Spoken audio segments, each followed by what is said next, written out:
region. Pauline Long is the Managing Director of Asia Analytics, a leading provider of predictive analytics in the Greater China region. Joins me now via Skype from Hong Kong. Before we get into the nitty-gritty of the actual ban and what has been banned as such, how do you think China is going to react to this?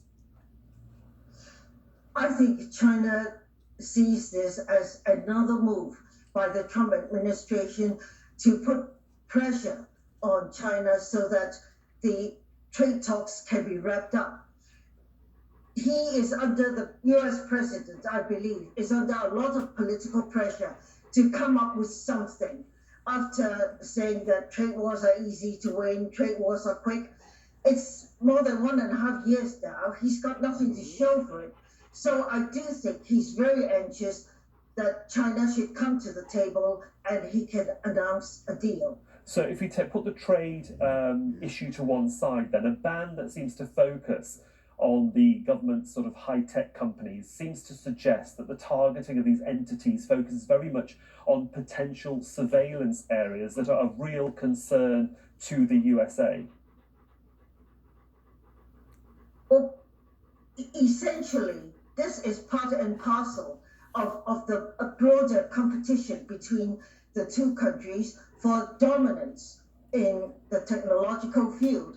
So it's not surprising that among the list would be technology companies, surveillance companies, because you can't separate sophistication in technology in one aspect and say, okay, I'm no good at the other aspect.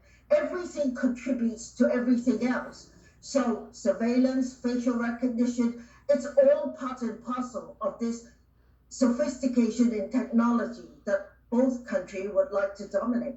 And indeed, while each country sort of tries to find its, you might say, level or ground against the other, the logical move then is that while China and the US become sort of more isolated from each other's technology, are we looking at sort of something like the consumer being given a choice to buy wholly made Chinese goods or wholly made USA goods? Basically, you have a choice. It's either one or the other. And this is the way both the American and the Chinese markets may veer. Well, I certainly hope it will not come to that. Because don't forget, in today's globalized world, economies are interlinked and interdependent. All the bits and pieces that goes into an iPhone, for instance, goes through many production facilities around the world. The supply chain is all interlinked. So even though the two governments may want to have their own technology dominate and for consumers not to have a choice, it's unlikely to come to that. How significant then is this ban in relation to the issue of the Muslim Uyghur minority within China? And the fact that the focus and the intensity by the US administration to bring China, you might say, to book on this issue, it strains that, you might say, bilateral relationship and conversation that they have, that China doesn't want any foreign or third party getting involved in its internal affairs, especially when it comes to minority groups. I think it is very difficult to foretell the policy path of the Trump administration. It seems to change with every other tweet. So right now, the focus is on the Muslims and the Uyghurs in China, but maybe next week after the talks, the focus might change.